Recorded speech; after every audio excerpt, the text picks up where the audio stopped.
Taj nursery and wall लेकर आया है रेडीमेड कंपाउंड वॉल जो आपके खर्चे को करती है आधा रॉ मटेरियल और फ्री इंस्टॉलेशन के साथ। हमारे यहाँ विभिन्न प्रकार के फूल, फल व शो प्लांट के साथ साथ फार्म हाउस व गार्डन डेवलप किए जाते हैं। अधिक जानकारी के लिए संपर्क करें Taj nursery garden and readymade wall. हमारा पता है शुभारंभ लॉन के बाजू में, कुंदिया रोड, बालाघाट। 2 दिनों तक चली वाहन चालकों की हड़ताल से बिगड़ी अर्थव्यवस्था ने यह साबित कर दिया कि ड्राइवर सिर्फ गाड़ी ही नहीं बल्कि देश भी चलाने में अपना योगदान देते हैं। जहां नए हिट एंड रन कानून को लेकर सरकार के बैकफुट पर आते ही वाहन चालकों ने हिट एंड रन कानून के खिलाफ शुरू की अपनी हड़ताल मंगलवार की रात को खत्म कर दी है और सभी वाहन चालक अपने कार्य पर वापस लौट आए हैं।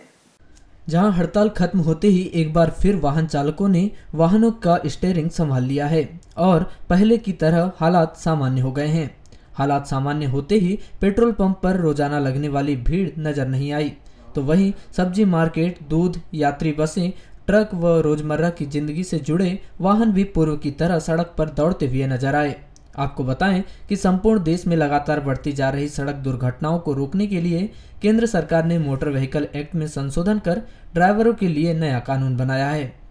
जिसमें भारतीय सुरक्षा संहिता 2023 के तहत सड़क दुर्घटना होने और वाहन चालक के मौके से भागने पर 10 साल की कैद और 5 से 7 लाख रुपए तक का जुर्माने का प्रावधान रखा गया है। इस कानून के पास होते ही बस, ट्रक, ट्रैक्टर व छोटे वाहन चलाने सहित अन्य वाहन चालकों में केंद्र सरकार के खिलाफ भारी रोष देखा जा रहा था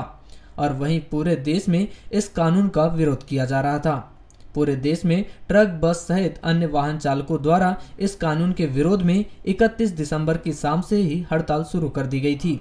जिसका असर बालाघाट में भी देखने को मिल रहा था। जहां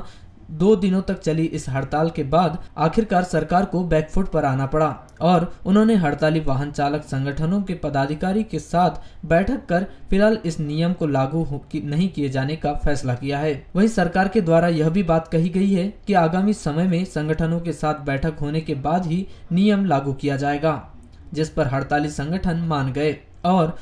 उन्होंने सरकार के बैकफुट पर आते ही अपनी अनिश्चितकालीन हड़ताल स्थगित कर दी है, जिसके बाद से वाहनों की आवाजाही शुरू हो गई और हालात पहले की तरह सामान्य हो गए हैं।